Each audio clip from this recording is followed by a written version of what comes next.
Previously on Slay, Lincoln successfully killed the wyvern in Wyoming and earned the reward, Harenhol's bracelet.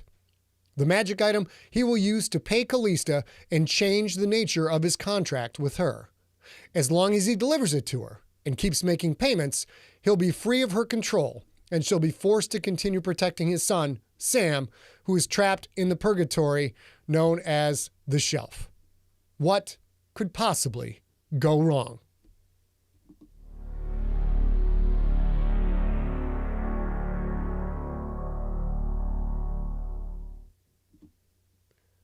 The old stone church had been a pigsty, granted, but it had also been quiet. No buildings nearby, no neighbors, no traffic. The only noise came from Magda's nonstop movies projected on the big screen, but Link had long since learned to tune those out. He could sleep through the loudest parts of any flick, from Aliens to Zombieland. But now, thanks to Ariella, there was non-stop noise. Trucks, saws, drills, nail guns, belt sanders, grinders, blowtorches, a cacophony of sounds seemingly designed specifically to keep him awake. He stood in the kitchen, sipping coffee and burning meshwork to keep himself disguised. The contractors were now working inside the church, coming and going and doing what contractors did. Instead of a Rixator in full armor and cloak, the workers saw a man in slacks, a white button-down, and a blue tie. Lincoln played the role of Ariella's silent partner, on site and observing while they prepped the church as a home for an unnamed software magnate. It was almost time to confront Callista. He was armed with a payment, Harenhol's bracelet, and with knowledge that Dante Oganov might be muscling in on her turf. Hopefully, that would smooth over his betrayal, his choice to not kill Ariella as Callista had commanded, and rather partner up with her instead. Callista would not be pleased. Ariella walked into the kitchen, only she wasn't Ariella, she was the red-headed, blue-eyed, frumpy Patty McTash. The ever-present necklace of turquoise and charms now looked like a gaudy string of colored acrylic beads. "There's workers all over the goddamn place," Lincoln said. "When is this going to end, Ariella? I have Dragon in her kennel. You think Dragon likes being in a kennel?" "Like I could give a shit what your guard dog thinks, Lincoln. The interior renovation should be done in about 2 weeks. 2 weeks, Lincoln said. "You ever see the movie The Money Pit?" "I don't watch movies. I have actual work to do." A backhanded dig on Magda. Ariella was full of those. This is way more than the water heater in the shower," Lincoln said. "There's what, 10 guys in the basement? I don't even know what they're doing. How much is all this going to cost me?" "Cost us," Ariella said. "We're partners now. You don't have to bear the financial burden up by yourself anymore, Lincoln." Another swipe at Magda. That pissed Lincoln off, but wasn't it also true? Hadn't he bitched directly to Mags that she brought in nothing? But it wasn't her fault. Not after what she'd been through. If Mags couldn't set foot outside the church, how was she supposed to make any money? "The basement crew is doing a final cleanup," Ariella said. "They'll be out of our hair within the hour. Don't worry about the repairs. Worry about Callista. In order to keep Sam protected, you have to get this right. I should be going with you. I am your lawyer, after all." A brave gesture. Callista wanted Ariella dead, yet Ariella was willing to stand face to face with the crime lord. "I told you, it's too dangerous," Lincoln said. "You have a price on your head. Anyone sees you along the way, it could go bad." Ariella gestured to herself, from her head down to her cheap shoes. "No one is after Patty McTash," she said. That was true, but one never knew when a cockeye was looking your way. Besides, Oleus Oakbeard, the Flechette sisters, and Boss Hogg would attack Lincoln on sight. Taking any of them on was hard enough without also having to protect Ariella. Lincoln didn't know shit about legal stuff. With Cantrell and his parents not responding, if anything happened to Ariella, Lincoln wouldn't know what to do next. And Sam would be screwed. "I'm going alone," Lincoln said. Ariella's fingertips searched her necklace, landed on a blue acrylic bauble. With a spark of eldritch energy, she pulled it free, handed it to Lincoln. "Take this globe," she said. "With it, I can hear what you hear, I can see what you see. When you reach Callista, set it on the ground next to you. I'll be able to negotiate for you. Good luck, Lincoln." Ariella's anxiety and concern showed. If anything happened to her, Sam was screwed. But if anything happened to Lincoln, she was screwed. He was the only thing stopping Callista from taking her head. "Luck?" Lincoln forced a grin. "Where I'm going, I don't need any luck." "Whatever," Ariella said. "Just stay focused. And no drinking. I need you sharp for this." She didn't get the movie reference. Mags would have, but she was in the nave with Billy and the kenneled dragon watching Big Trouble in Little China.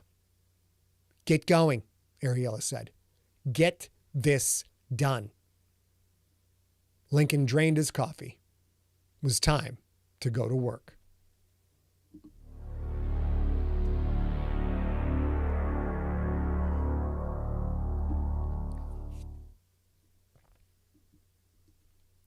Magda could not believe it. The last time she had seen this basement, it had not only been flooded, it had frozen. An indoor skating rink, if you didn't mind the chunks of old crumbling concrete and jagged, rusted rebar sticking up in some spots. There had been some old furniture, too. Moldy shreds of fabric clinging to rotting wood and disintegrating springs.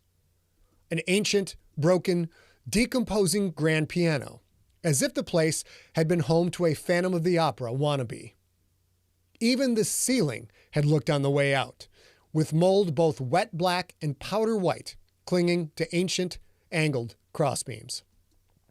The walls, too, had been on the verge of collapse, with water flowing through and eroding centuries-old mortar.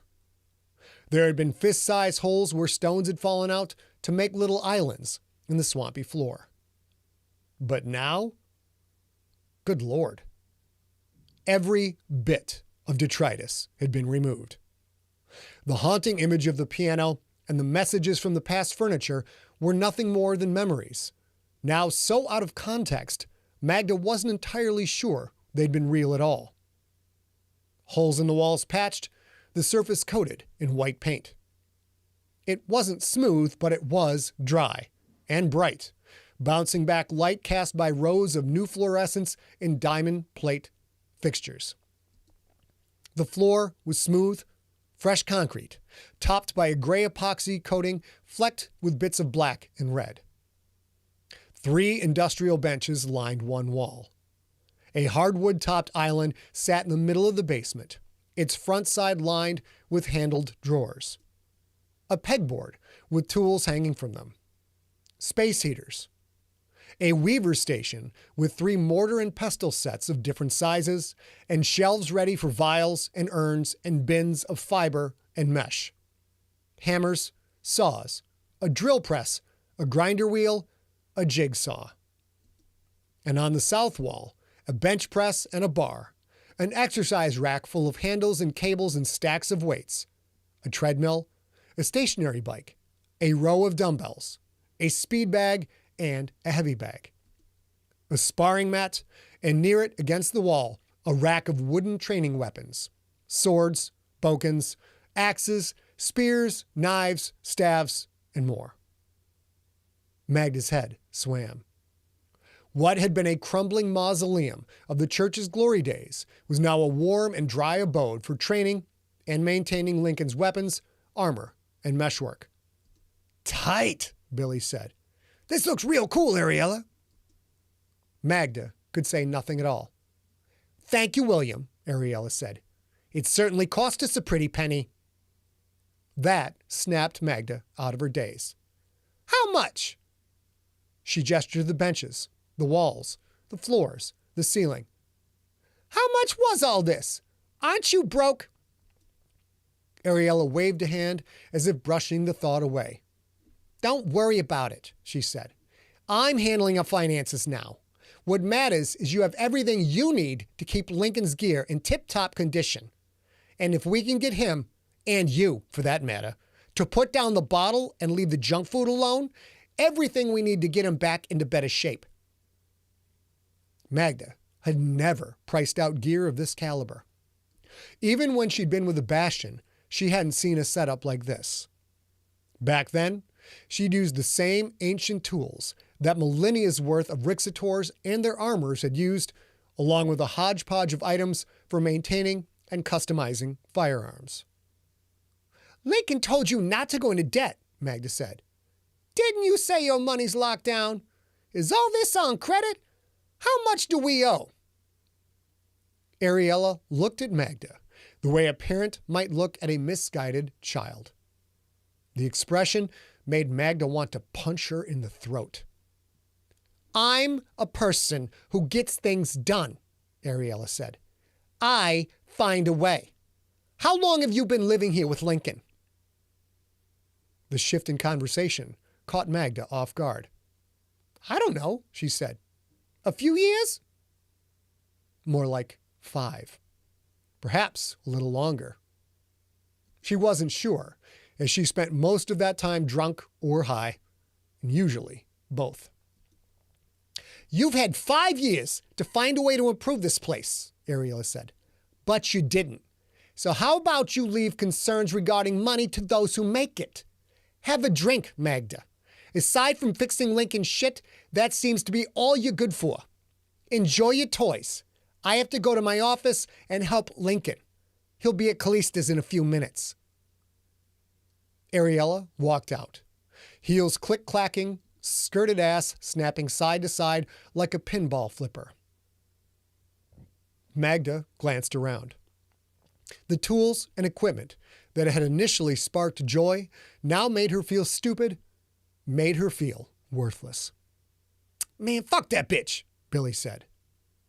Magda noticed that he said it very quietly.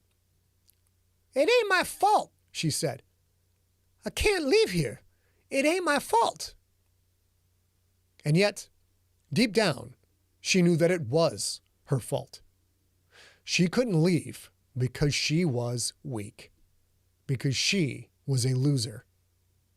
People had suffered worse than she had, yet they'd gone on with their lives. She was both inmate and prison.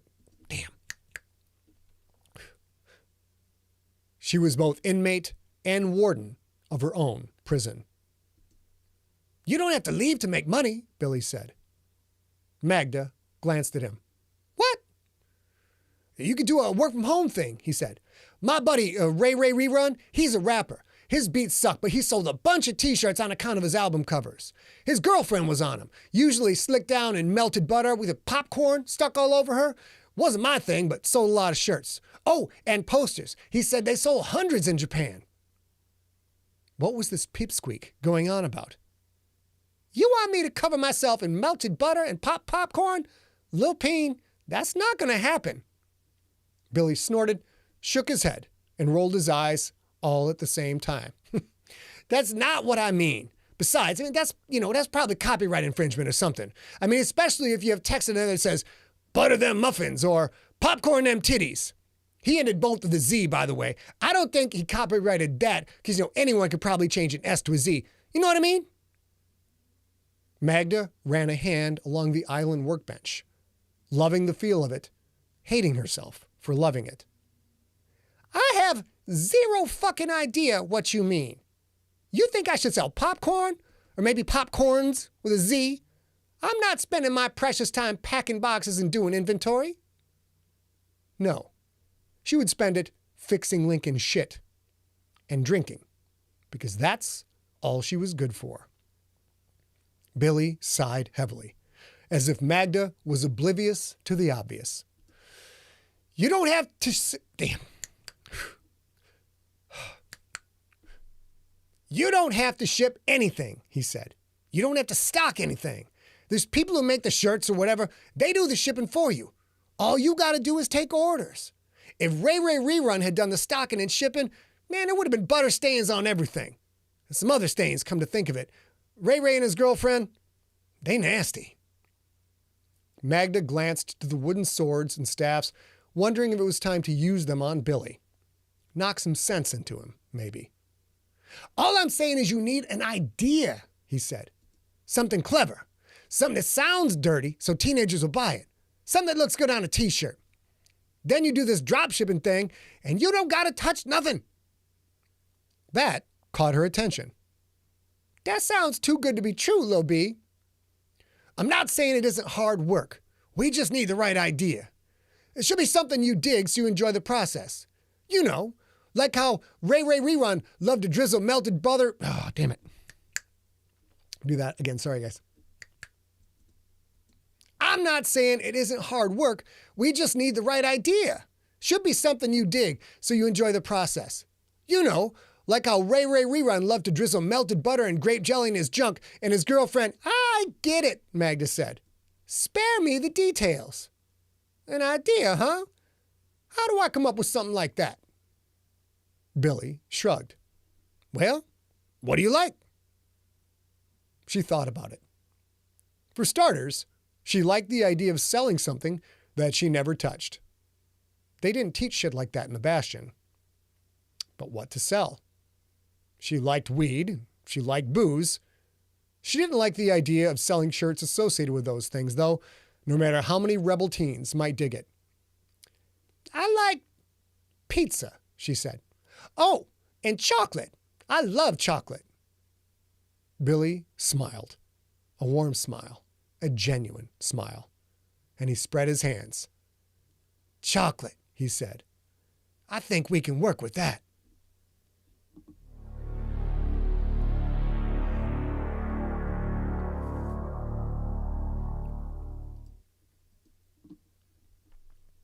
Time to pay the piper. Lincoln decided to park the bike a few blocks from Callista's club. He couldn't leave it at her door. Not this time. Not when her guards might fuck with it if things went south in a hurry. It was a nice night for a walk. Half moon, only partially obscured by clouds. Plenty cold. Not that he noticed it all that much, thanks to his cloak. He'd left the cloak behind when he had fetched Billy's 10K, but not this time. He was going into the lioness's den. Yes, the cloak's power made him more detectable, but it was a risk he had to take.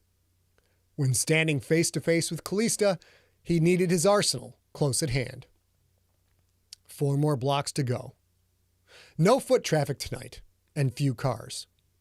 Too cold for it, too late for it. 3 in the morning. Streetlights remained on, but only a few windows in the surrounding buildings showed any light inside. A right at the next corner, then he'd be 2 blocks from Callista's alley.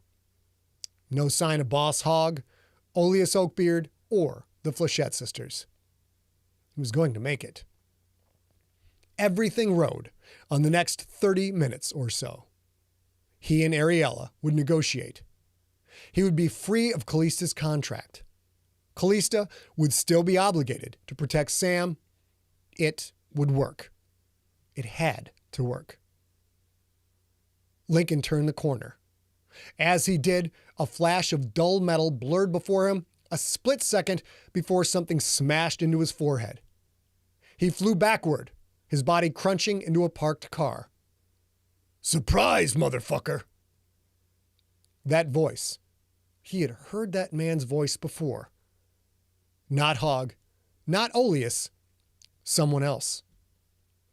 Lincoln rolled to his side. He couldn't think. He hadn't been hit that hard in a long time. He got to one knee, fumbled inside the hidden spaces of his cloak, searching for his hatchet. He heard footsteps coming his way. He had to get up. He had to fight. Lincoln stood on weak legs. He saw double. A man twirling a staff. No, not a staff. 5 feet of galvanized pipe. Dark tan robes, loose sleeves. Front and back flaps dangling almost to the concrete slid up the sides to let his legs move free. A beaded bag hanging off his right hip. Hair in a bun with a hair stick through it. Oh, shit. A monk of the Bastion. A former monk turned bounty hunter. Callista sends her regards, he said. The most feared bounty hunter there was. The one who always completed the task. The bounty hunter known as Finish the Job Johnson. Wait, Lincoln said. Wait a second. I was just on my way there to see her. His legs wobbled. He gripped Bastard Maker's handle, held the ancient weapon in front of him. I'm going to pay her. Don't care, Finish the Job Johnson said as he walked closer. I didn't get hired to talk. Just give me a second. The pipe flashed out. One end knocked Bastard Maker from Lincoln's hand. The other end whipped in, smashed into his temple. Lincoln dropped. He had a moment to realize his tongue was on the sidewalk, and that sidewalks tasted like dirt, sand, and disease. Then another blow smashed into his head, and he felt nothing more.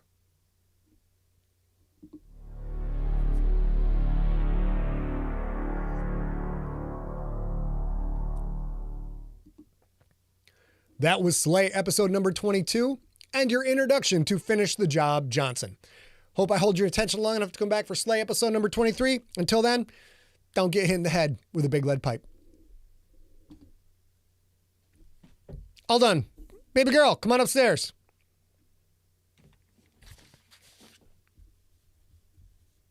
I know exactly the character I'm channeling for Finish the Job Johnson. It was in the ballpark, but that's not right. So we're not going to say who it is. A probably knows who it is. One of my favorite current characters on TV. Oh. Also, I was talking to Rob Otto today because he's helping with the Slay plotting. I believe we're going to be done by episode 30. I think I got 2 months left in this. And then when it's done, it goes over to, oh, ladies and gentlemen, look who it is. God damn, where the hell is this fucking thing? I can never remember it. I lost it. Oh, it hurt so much. Well, it's, I'll do your applause as soon as I figure out what is in my button. Fuck. All right, so let's get A's mic. What are you talking about? At least I got, what the hell? There it is. Emotional damage. Oh, your mic was on the whole time. That's great. Hopefully it doesn't impact the recording. Steve, fix it. Fix it and post Ricky Bird. Take care of that for me, man. Absolutely, like. Hi, Ben. You're like. Ben Rupert says, I missed you. I'm glad I listened. I missed you. I missed you too. It's fact. Facts of facts, son. Fact. Listening to you. Yeah. Miss listening. Well, he missed me too, though. I missed you downstairs. A lot of people have been telling me they miss me an enormous amount. How's our crowd looking tonight? Oh, good crowd. Oh. I just went to pat you on the butt, but we can't do that. Oh, I forgot your headphones, Pumpkin. I did. I'm sorry. You got them? Yeah. Okay. But your mic's on. I always got to forget something. My mic was on the whole time, you guys. No, let's see here. Can you talk on the mic, Peanut? Sure. Test 1, 2. No, it's not on. Or my headphones are not on. No, Turned you're on my mic, not my headphones. Give me a second. Hello. Yeah, that's odd. Yeah, I can't hear through my headphones. Yeah, I'm working on it. You can you hear me through your headphones? I can hear you through my headphones. And Steve says A's mic was in fact not on. Good. Now I'm hitting your mic on and off. All right. Can we do this one so I have headphones? Yeah, you have headphones. You can hear me in the headphones, can't you? Yeah, but I can't hear myself. Right. Your microphone. That's what I'm going to try and fix now. See, Steve, what Hold on, know? guys. See what I don't know about what I don't know. It's Or Steve will say like, okay, I think we need to turn down. Yeah, I don't know what's going on. All right, give me a sec. Something got goofed up here. Hold on, guys. I'm pouring wine. Sir? Don't.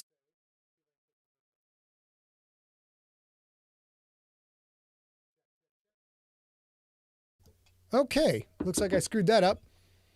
So let's go ahead and just give me 1 second, guys. Channel strip preamp. I don't have presets. Okay, babe. Talk a little bit, babe. Test 1 2. Test 1 2. I don't know how that happened. Hold on, guys. Bear with me for 1 second. Let's get the chat up so you guys see what you're all talking about. This will take just a second. I have to go to I have to get a preamp in here for you. No manly Vox box. Give me, baby. And then I should have a preset here for you. Nope. There you go. ABS. There's your preset. Okay. Check your mic for me, sweets. Test 1 2. Still. Oh, we're getting there. Yeah, getting there. Jen Hathorn, come on. That's so incredibly gracious of you, the most gorgeous creature ever. I still. There we go. There we go. I hear myself. All the pandemic era good vibes videos are on like a playlist on my phone. So for you to say that is very, very humbling for me. I love you. Yeah, that's not right either. Okay. But I can at least hear myself. Well, good. Let me get you boosted up a little bit more. Okay. Go there. Manly Voxbox output. Talk to me, babe. Test 1 2. Test 1 2. Test Okay, 1 2. everybody. Hey, Eric Fisher. Nice to see you. I think she sounds. Eric Fisher's in the house. Very nice. Okay, everybody, can you hear A? Okay. Can you hear me? Okay, not A. Okay. Yeah. All right, let's go back to Maine. Sorry about that, guys. You know, it's not a singular place unless something goes wrong. Cheers to everybody. I got to the reading pretty strong. You did. Everything's great. Yeah. Let's get you a cheers. We got a bunch of stuff to cover real quick, then we're going to get into the emotional crap after that. It's going to be great. Cheers, sweetheart. Dear. I love this woman. She's awesome. Jen says she can now hear me loud and clear. Yay! All right, here we go. We're powering through some of the stuff. Let's go. First of all, Steve Rickenberg coming up in a couple of days, right? Boom. So fun. 6-3, ladies and gentlemen. Go to bit.ly/junkies party. Anyways, come hang out with Steve. Will you be there at all or no? Yeah, I'll be there. We'll talk a little bit more, and Scott has mentioned it. We had a big weekend that was supposed to be hanging out with Rob Otto and turned into something else. So this weekend, you guys might actually see me in something other than black because I don't have black pajamas, and I might not get out of my pajamas. So we've got a few new people in this week. If you've not joined us for all the other Sigler Places, what this is a Zoom chat where we get junkies from all over the world tuning in. It runs for 7 hours because Steve is he's an enforcer. Beast. He's an enforcer. Yeah. And he hangs out all day. Bring your own beer, hang out, chat with people, tell what's going on. Sometimes A shows up. I usually don't because I'm working on music because I got to get away from the fiction for a little bit. And all right, there we go. So come check that out. Yeah, and a lot of the people who you see and hear, I think the last time I joined, I see Nelson, Nelson! Matt McRoberts joined the last time. Jason Brown joined the last time. It's a really fun time. What time do I normally get on? So I don't get on early because I'm still doing as you guys already know, my parents live in San Diego and stuff like that. So I'm either gardening or up north. They live about an hour north, so I'm up there visiting them. So I won't be back, and I probably won't be on until around 7-ish. But if it is helpful, I will let you guys know when I am planning on joining. I'll just post it to the Facebook event. But it's normally around 7, I think. Steve, let me know if you think it's different. Dawn Shipley, you would love to see me in something other than black. Okay. We're not, aside from GFL shirts, we don't own anything. It's all this Sigler family's black. I actually have a lot of navy blue and I have a lot of gray. And I used to wear, before the pandemic, I did have. Closer to me. Okay. Perfect. There you go. So you before the pandemic, I did have a little bit more of a varied wardrobe, but I also didn't really wear pants. So ma'am. Man, this is a didn't. family show. My God. Okay, Jason Brown says, yes, I generally join around 7-ish, so let's plan for that. But it's true. So before the pandemic, I feel more comfortable in dresses and skirts. I just do. And then in the pandemic, it was cold. It was weird and cold to be downstairs working by myself the whole day, and I fucking forgot what socks were. I came upstairs. I'm like, I don't know how I kept my feet warm before. I guess it was the boots. And Scott was like, why don't you put on a pair of socks? What? Socks? Yeah. So, but Tracy, okay, yes, fair. Pants are always optional. But I'm not saying that I was undressed. I'm saying that I just didn't really wear pants. So I will endeavor, I am absolutely joining on Saturday night, and I will endeavor to wear a color other, whether or not they're pajamas, a color other than black. And I am wearing pants right now. I swear, I'm not going to prove it, but I'm wearing pants. But I'll join around 7 p.m. on Saturday, and I will be wearing a color other than black, or I'll change into a color other than black if I forget. You guys, we have a sneak peek for you. It's very sneaky. It's not that big of a deal, but I like to call announcements that aren't that big of a deal, a huge announcement. This is a huge announcement. Coming up tomorrow, Realm is officially announcing that I have joined their lineup, and they have been in the background fixing things along with Ali Press and Evo Terra, who've been doing a ton. They've been helping us out a ton. So now when you go there, people have been complaining, Scott, I go to Realm and I can't find your podcast. So apparently you're full of shit. I am full of shit, but not about this. So if you go there now, let's find out. There was stuff showing up a second ago. But if you go there and you search for Scott Sigler. Oh, there you go.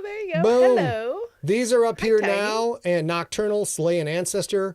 The complete Nocturnal, the complete Slay. Completely unabridged. And with ads inserted into the episodes. Mm-hmm. But we have a lot more stuff coming. There might even be more stuff up tomorrow. We will see how it goes. But Realm is going to be announcing, they're putting out a press release. They're making a big deal of it. So I want to give you guys a heads up that we talk about this, and it finally is coming to fruition. It is, yeah. And I can tell the door's open because of the sound. That's amazing. Yeah, because Squeaky was squeaking, so I let her in. Well, that son of a bitch, she can fend for herself. I don't know where she is, but fend for herself. So that is it for Realm. We're going to announce that tomorrow. My dear pal. Evo and Ali are working on bringing the entire Infected trilogy to that, and the Generations trilogy is going to have to wait. But the entire GFL run is once again going to be all free podcast.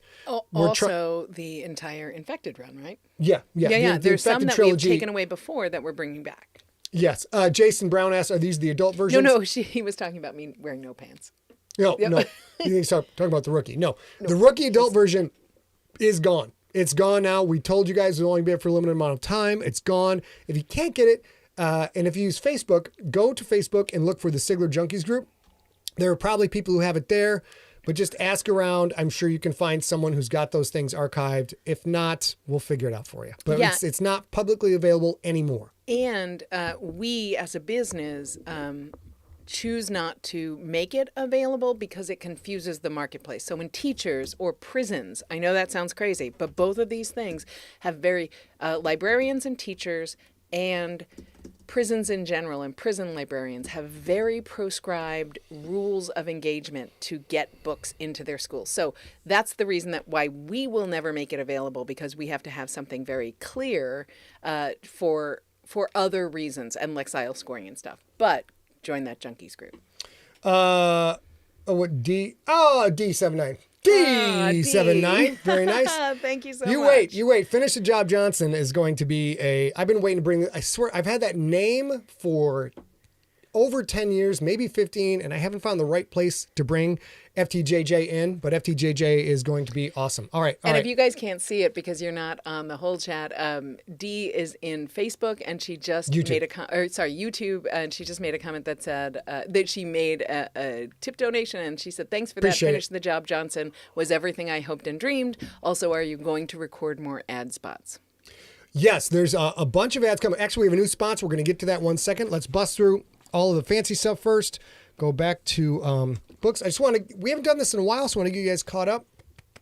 Earthcore reviews on Audible are now 12,365. That's amazing. Every time you guys leave a review on Audible or on Amazon, but primarily on Audible, it gooses the algorithm. It gets the books in front of more people who've never heard of us before. Yeah. And the next thing you know, we're selling books. And then Fitzroy coming up is, that is at 4,198. So we let you guys know we hit 4,000 a while ago. Now we're already at 4,200. We'll start a push for those next. But as usual, we immensely appreciate it when you guys leave a 5-star review and actually leave a text review. That helps us immensely, so we're very grateful for that. And I know he said that twice, shit. but I do want to tell you that this is so important to us, and it helps us It helps us continue to make free content like this. So it's so important if you have any time to leave a review for any of his books on Audible or Amazon, because it really does help. Yeah. So and then let's see. And then I told you guys before the show, I finally fixed that survey issue. See if I can find it. Boom. Now this link actually works. So if you've not filled out a survey, let me fix this a bit. There we go. If you've not, no, that screws you. If you've not filled out the survey, take 5 minutes to do so. It's literally one question with a bunch of checkboxes in it. And we're going to go over the results here in a second, and you will be shocked by the results. ScottSigler.com/format-survey. When you get there, it's just a little brief explanation of what I need you to do, and then pitter patter, let's get at her. And then we have the survey, and this is the whole survey. Aside from your name and the date, this is it. One question, because I want to know about potential new formats to get my fiction that you guys might be interested in. You're right, Paul. It's easy like Sunday morning. Yeah. My brother just joined the chat. Hey, Jim, what's up, Brolo? So let's talk about the results of this. This is very interesting. This is probably too small for you to read, so I'll read it to you. Out of all the results, let's go back to Maine. I'll read these results to you. We had 155 responses. 127 people said they want the weekly podcast audio chapter, as we've always done. We've been doing for 17, 18 years now. Great. Love it. That's higher than I thought it would be. I thought a lot of people had dropped off and just wanted the books. So that's wonderful. So we're going to keep doing that. Here's where it gets crazy. I have been hearing a lot about Substack. Substack is a site where people can write their blogs. That's all they are. Don't let it, it's a blog. And the blog, if you subscribe to Substack, the blog post gets emailed to you and you read it in your email. You can go to the site if you want to, leave a review, but primarily you get each blog post as an email. So I'm like, why the fuck would I work with Substack? We have an email list. Why don't we just we'll put the text up potentially as a blog post at our site and potentially email it. The kids will love it. The kids are crazy about this stuff. Turns out, this is what's amazing. So out of 127, out of 150 respondents, what link? Oh, sorry, let me get the link back up. Yeah. I was trying to interrupt him. So, thanks, babe. Yeah. Here's the link. So look at our little tiny heads. Squish your head. Like somewhere 80%, 90% want the weekly podcast. A quarter of the respondents said they would like the text of weekly chapters posted at Substack. As I said, this is a fucking blog. It's a blog. A quarter of you guys wanted Substack. Guess how many people, baby? Guess how many people want the weekly chapter in a blog post at my site? I can see the answer, so I'm just going to say I have no idea. The answer is 0. Out of 156 respondents, 0 want a blog post on my site. Here's the best part. Here's the fucking best part. 25% of respondents want to get the blogs of my story, the text of my story, emailed to them by fucking Substack. Baby, guess how many of them want them emailed by me from my site? I literally can see 0! 0! Fucking goose egg. Goose egg. Jim B does, but he didn't know how to respond. Bro, yet, you got to fill out the survey, son. I don't know what to tell you. I don't know what to tell you. I am He's shocked. so mad. I'm not mad. I'm just shocked. I'm actually fucking delighted. This He's means gobsmacked.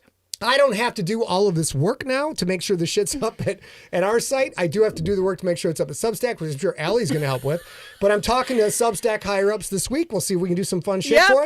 For sure. I don't, you know what? I don't understand the technology, you kids. Okay, I don't a lot get it. is going on I in the chat get room, it. so I have to say a few things. First, Kim Hansen. So we did have a hiccup, and I also love this, and I voted for this. So if that's a little off, that's fine. Don't worry about that too much. The big news, the thing that we're actually taking away from this is the weirdness about the fact that, Scott has been doing the blog forever and ever and ever, and has, you guys all know this. If you are on his website in any of the aughts, if you were even there in 2007, 8, or 9, we still, there was still a huge forum and everything changed. And then I think Facebook got a little bit bigger. And for me personally, and I don't know if this is how social media works, but It seems to me that a lot of things I used to visit several blogs for, now I go to Facebook pages for, and I go to one location. So things have changed. Don't worry if I also voted for live stream, and I don't want you to worry too much about that. But the interesting thing is how our or Scott's website has changed. And I do think it's changed. Well, it changed because of Facebook. And that's a story for another time. But I have a newsletter going out tomorrow. So let me get rid of this real quick. Forgot the basic maintenance. So if you're signed up for the newsletter, you at scottsilver.com/newsletter, you will get the information directly from the horse's mouth tomorrow about the realm deal. And that email will also include a survey.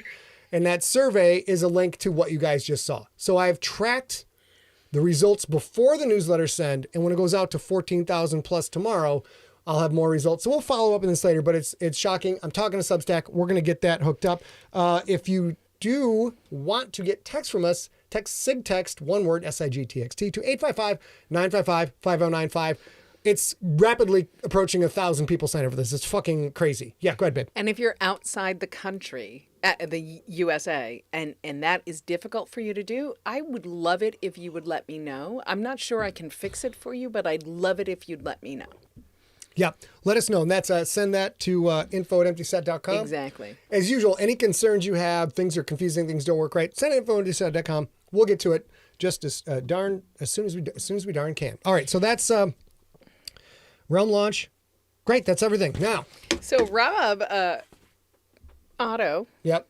Who we did not get to see this week. We'll talk about it in a second. We were so looking forward to it. He posted it in the chat room on Facebook, I think. We've all blocked your email addresses because of all the unwanted memes. Yep. Yes. And then your friend Dr. Daniel Baker, PhD, said, yes, can confirm. Can confirm. Hey, Scott Pond's in the house. There you go. Hey, Scott. No, Scott, you do not text Scott Pond. You do not text Sparkles to the same number. I don't know what happens. Citizen Gold, thank you for that information. We're working on it. If you text Sparkles to that, it's just going to show up as a blank text. Never mind. Shut the fuck up, Scott Pond. Jesus Christ. All right, let's go back to Maine. Now, also love your face, Scott Pond. Can you hit that fan, Pumpkin? It's the button on the top. You have to, the back of the fan, right? Just hit a button. I'm going to look at it. Because it's getting hot in here. There we go. Yeah, a little air. No? All right, so now that was all the busy stuff we had to talk about. Thank you for listening to all that. You guys will get the newsletter tomorrow. We're talking a little bit about our weekend. So Friday, we are driving up to Hollywood for an unannounced visit, because we actually have a personal life sometimes. An unannounced visit to hang out with one of our favorite people, Rob Otto, and a friend of ours, and we're going to we're just going to throw down in Hollywood for 3 days. Yep. 3 days, hang out. We're going to go to a museum. We're going to go get drinks. Eat good food. We're going to spend too much money on food and just celebrate and have a great old time.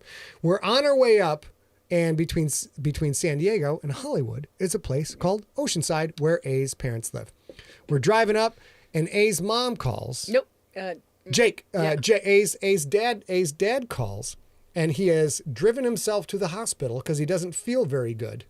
And at the hospital, they have told him that he's in AFib and has a couple other things. So they have decided... Atrial fibrillation and has fluid on his lungs with pneumonia. So they're probably going to check him in to the hospital. The catch is A's mom has several issues of her own, which we've talked about in the show. Yeah, we've talked about, And, we're not entirely sure... that if something, and she's having some hip pain and is kind of bedridden for a little bit. So if something happens and she falls, or she's fallen and she can't get up, or something goes wrong, or anything like medications get her loopy, etc., there's no one there. Usually that's Jake's job. So what happens is I talk to Jake on the phone. I'm driving because you guys already know all of this, right? Like I get car sick if I don't drive the car. So I'm driving, and then I talk to Jake, and I have my headphones in. So Scott is hearing 10% of his information and everything I say. And then I get off the phone and I say, okay, so Jake's at the ER and he thinks he's going to get admitted. Jake is my stepdad, but he's my fairy stepfather. I've said that 1,000 times. He's the best thing that ever happened to my brother and I in the dad department. And so I say, I don't know what to do. And Scott is all, I don't care what you do, but I'm not going to Hollywood for the weekend. And having you in Hollywood for the weekend when something else goes wrong No, I'm not doing that. I'm not doing that. You can do whatever you want. I'm not doing that. Right. So we end up stopping at my folks' house and staying at my folks' house and canceling the weekend with Rob, which was such a disappointment in that regard. But of course, the thing we needed to do, right? Like we just had to. It was a zero question, and Rob would have done exactly the same thing. So there's no concern there, but it's indicative of a situation we're getting into. We've been married a few years now. And coming up with on 3. the Evil Queen, in my former relationship, I was with Jody when she buried both of her parents. So yeah. I've been through some stuff with people who require a lot of care before, and with trying to be supportive of the spouse. Fortunately for me, I have not gone through this yet with my parents, who are still alive and kicking. But what this sort of made A and I realize is, we know this is coming for my parents at some point. We know with her mother's compromised health, this is not going to be the last time this happened. And Jake is what, 78, 76? He'll be 76 this summer. 76, and he's a great big dude, and great big dudes have their own, more significant problem areas than little tiny dudes like I do.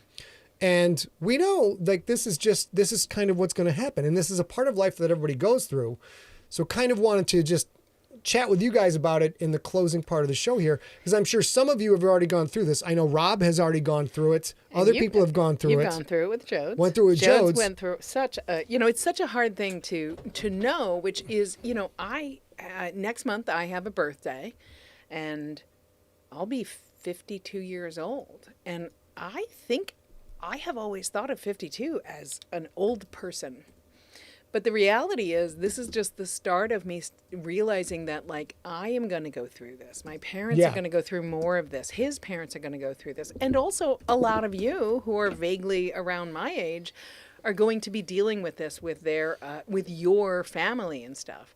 And it's such an interesting moment for me, because one of the most impressive things, or one of the things that impressed on me so much over this weekend is my mom, who has lupus, as I've said 1,000 times, and has been infirm other times, and has had and has bounced back a lot. She was great. She was great, and understood what was going on. And it's important to note, both of my parents are nurses, retired nurses, so they have a little bit of a better understanding than I do about what's actually happening with their health. But my favorite part of this entire weekend is my stepdad. It was brilliant. When he called, he said, "Hey, I'm at the ER and I think they're going to admit me. I think you should contact your mother," which was exactly the words he said. And I laughed. I was like, okay, I will contact my mother, but let's talk about you. How are you doing? And the thing he said is a thing I will never forget, and I am absolutely sure I will say in my life.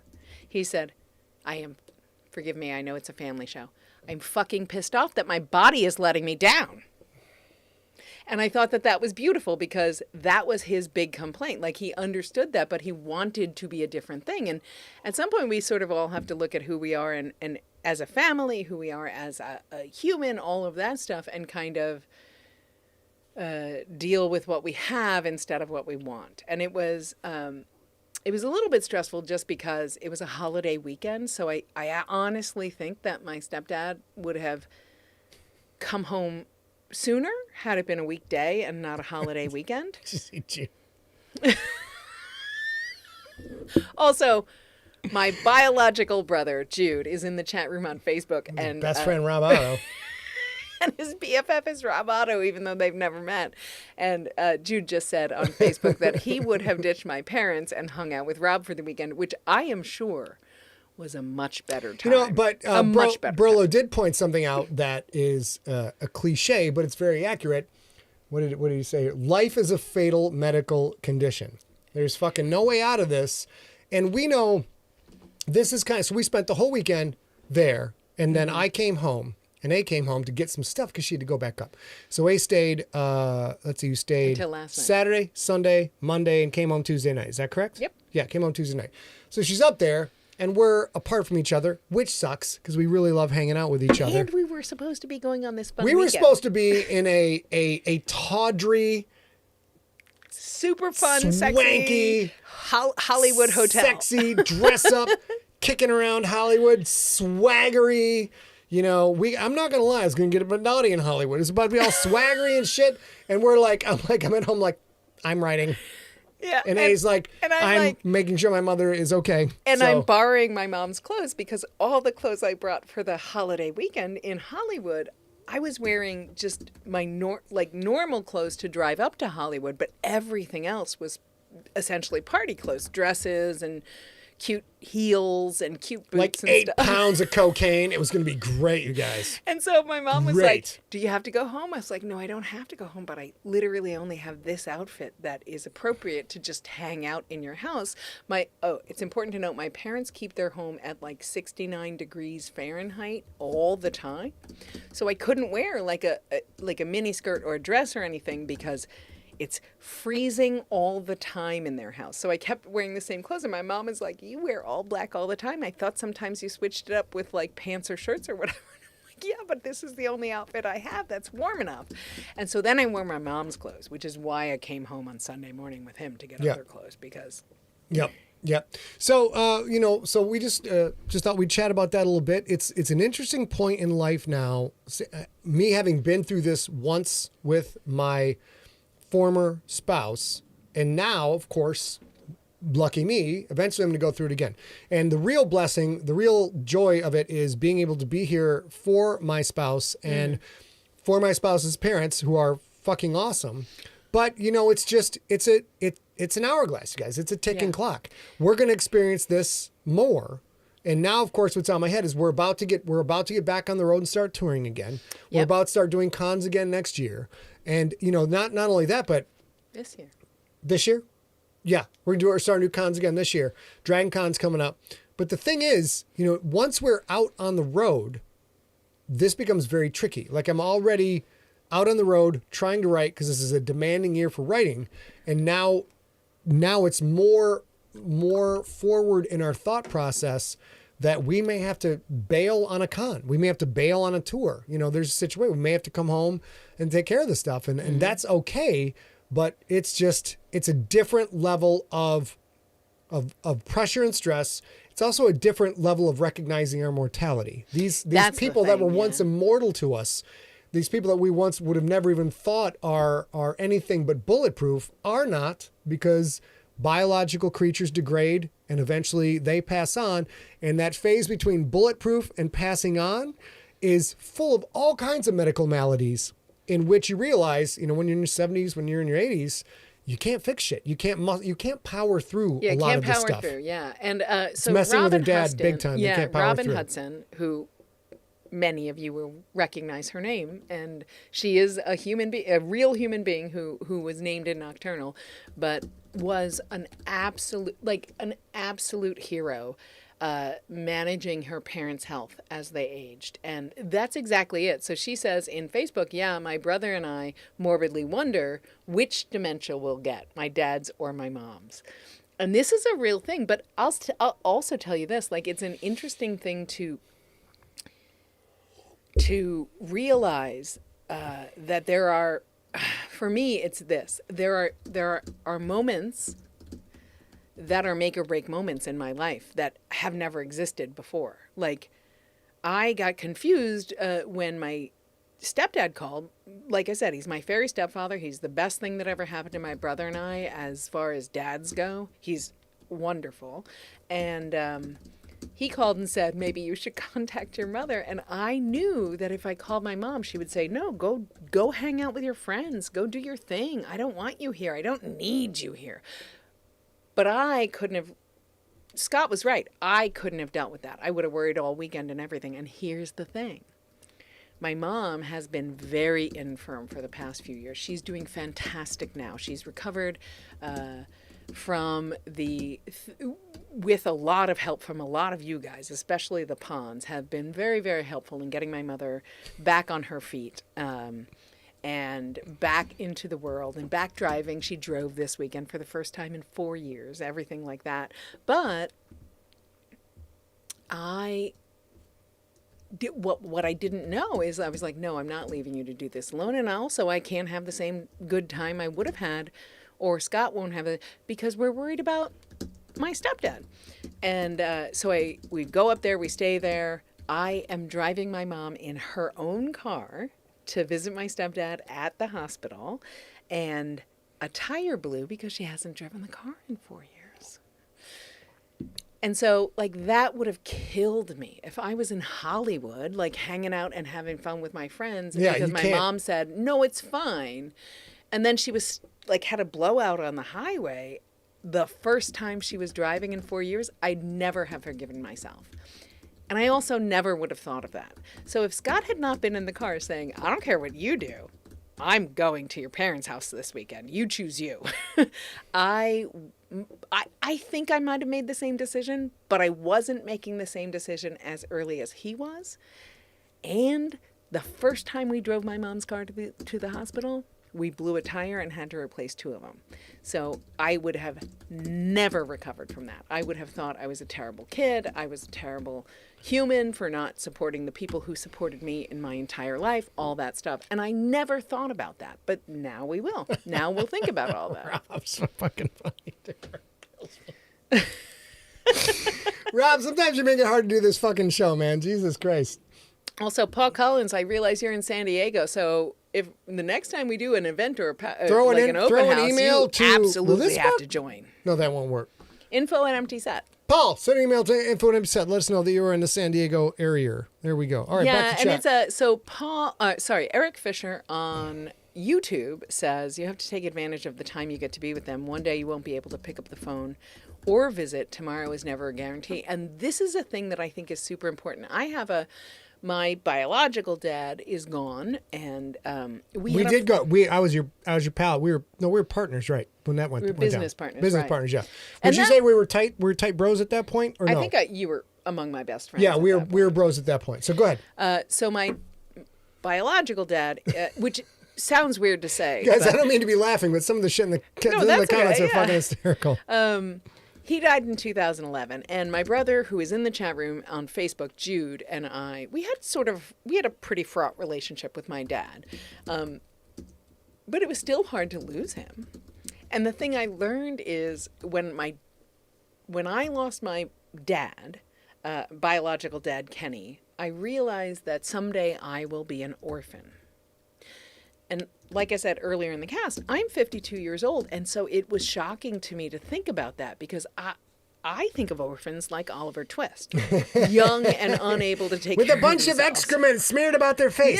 Yeah. But the reality is you never stop being a kid. You never stop being a daughter or a son or a child. You never stop doing that. And so that's a thing that this weekend I realized someday... Yeah, someday we'll all be orphans. Yep.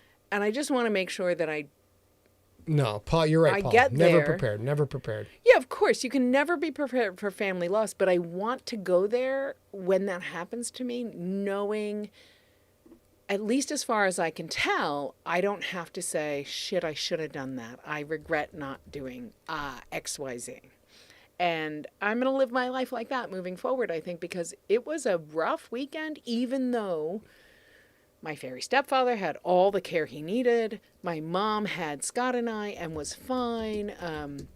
The flat tire was super easily managed with 3 of us, my mom, Scott, and me. It took 45 minutes to fix. It was fine. But I think if it had just been my mom... I mean, honestly, my brother is in the chat room on Facebook, and honestly, if I had gone to LA, I don't know how I would have told my brother that my mother blew a tire on the 5-mile trip to see her husband. I don't know how that would have worked. I don't think I could have avoided that shame for the rest of my life. Yeah, there's no way we could have been out partying with Rob Otto and then like. But. Yeah. But again, it's not gonna work when out. my stepdad called me, I didn't know what to do. Like, Scott had to say to me, like, you do whatever you want. I'm going to your parents' house. But we're now past the 7 o'clock hour on our time. So if you guys got shit to do, you only booked an hour for us, piss off. Go do your thing. It's fine. We're just going to chat for a little bit, have a couple of drinks. Yeah. It's one of those things where sometimes when you are the child and it is your parents, there is some mental paralysis in there. So A's immediately caught in this complex tumult of things that are all addressing her at once. Number one, her parents are sick. Number two, and this is a real thing, your life is not defined by your relatives and your parents, right? You get to have your own life as well because your life is going to be over too. Number three, Rob flew all the way out from Michigan, right? Yeah. And we've been looking forward to hanging out with Rob forever and a day. Months. But that wasn't as significant to A as it was as my buddy and screenwriting partner Rob is coming all the way out to Hollywood. We're going to go to a Hollywood museum and look at movie stuff. So she, without saying anything, I knew. She's like, if I cancel on this weekend, I'm canceling on Scott and Rob getting to do this thing that they might never get to do again. And hanging out with Rob. And hanging out with Rob. So there's all of this. So A is caught between multiple, magnetic poles and all these things.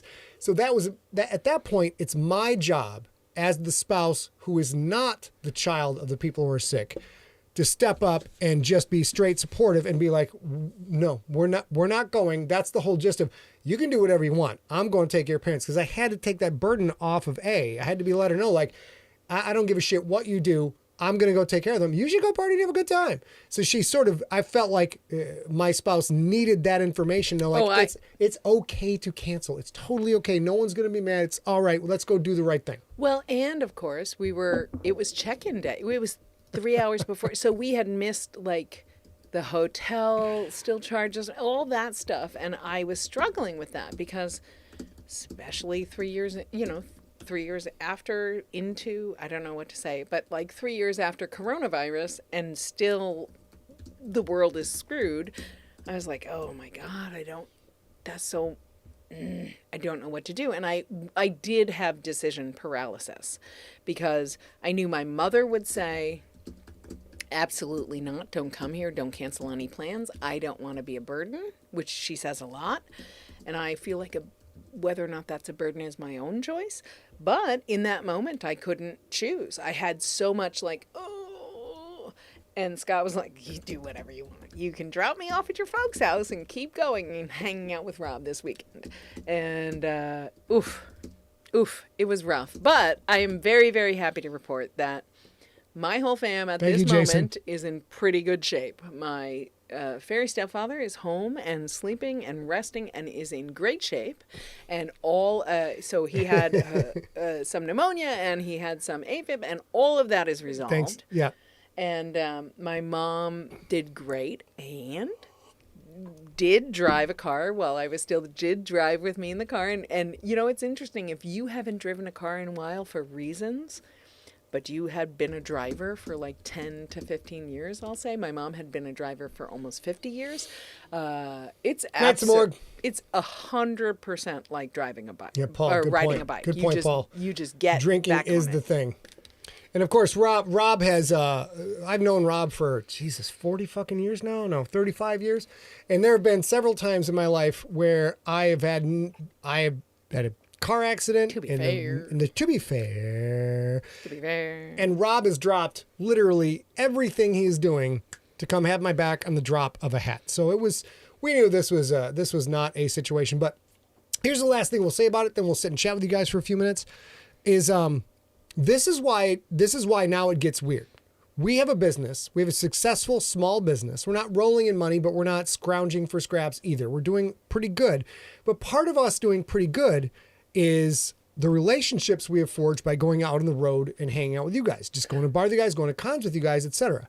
And now there is going to be this specter behind us at all times.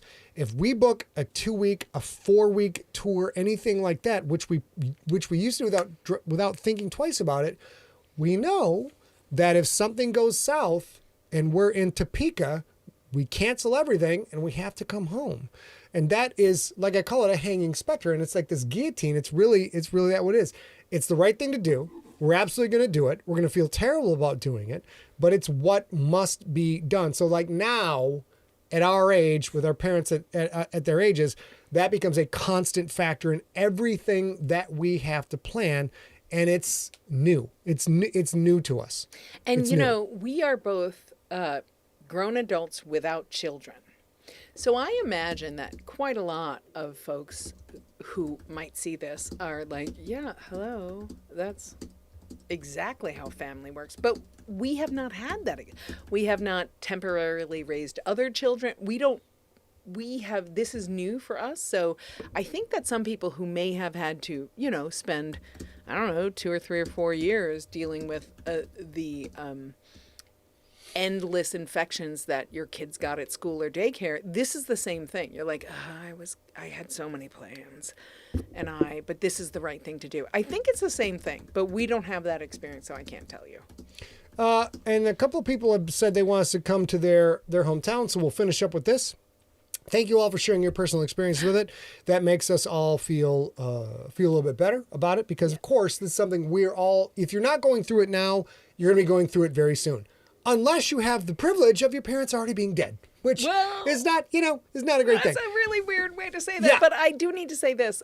My dear friend Stephanie Murphy is in the chat room, and she says travel insurance can help. And we did have travel insurance, so that's okay. So we'll talk a little bit about touring very quick. We've got a couple of tour announcements coming up soon, but we're no longer doing the, let's get in the van and go for 48 days. Which we did 24 stops in 28 days we did in our youth. 27 and 24. 27 stops in 24 days? Mm-hmm. 27 stops, 24 days. Rob was a third of that. So we can't do that anymore. It's too hard to continue the output. So what we're doing is 1 week, 2 week chunks. Like we're going to go to an area, 5 days, hit 3 cities. So eventually, hopefully we're coming to where you are.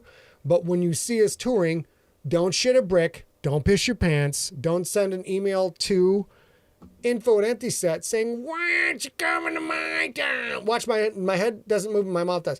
Why aren't you coming to my town? We're going to do the best we fucking can. Jesus Christ, we got to write words. And also we have parents who are old. So just want to share that. So we'll do little commando drops. Paratrooper in. Boom. We go in. Boom. You zip in. You zip out. It's not Russia. It's Czechoslovakia. That's what we're going to do. So it's coming up soon. But also, if you're wondering, especially if you're outside the U.S., the easiest way for us to consider coming across the pond or over the equator is someone willing to help with some of that. So Scott toured in 2010. He toured Australia. Oh my God, it was great. It was fucking great. In 2017, he toured Europe. Europe.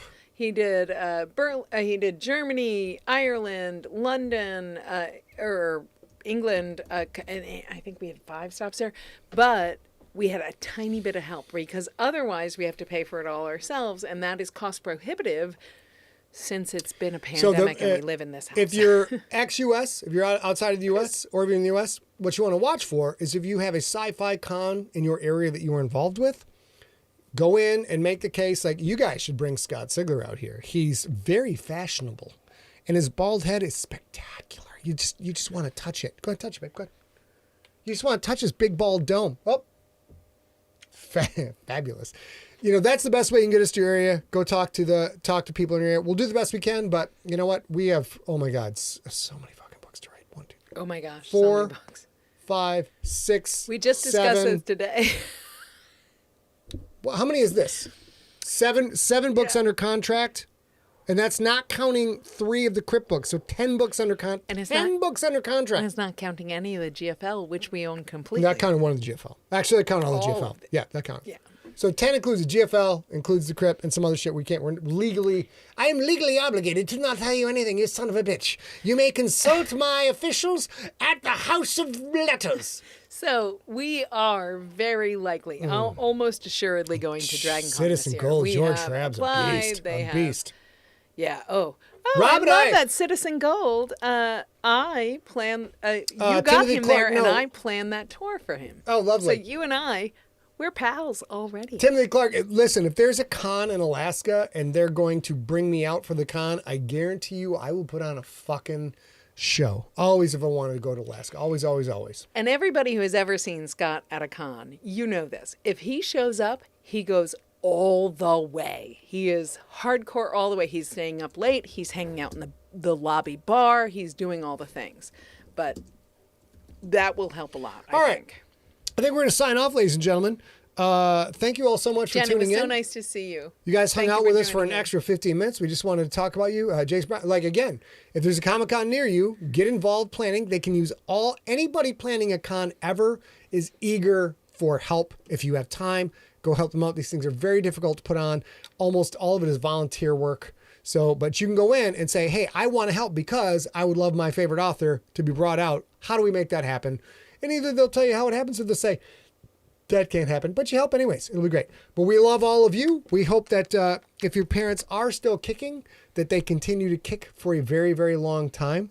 And we hope you have the least impact on your life and their life that is possible, because biological machines wear the fuck out, bros. It's just the way it is. Citizen Gold, I will just say before we leave. Michael Gray's in the house. Yep. Yeah, he's been on and off because of his signal at work. But I have known Gio for many years. I also used to run the JRAP, which is maybe helpful for you since you mentioned skeptics. So I've known him a long time.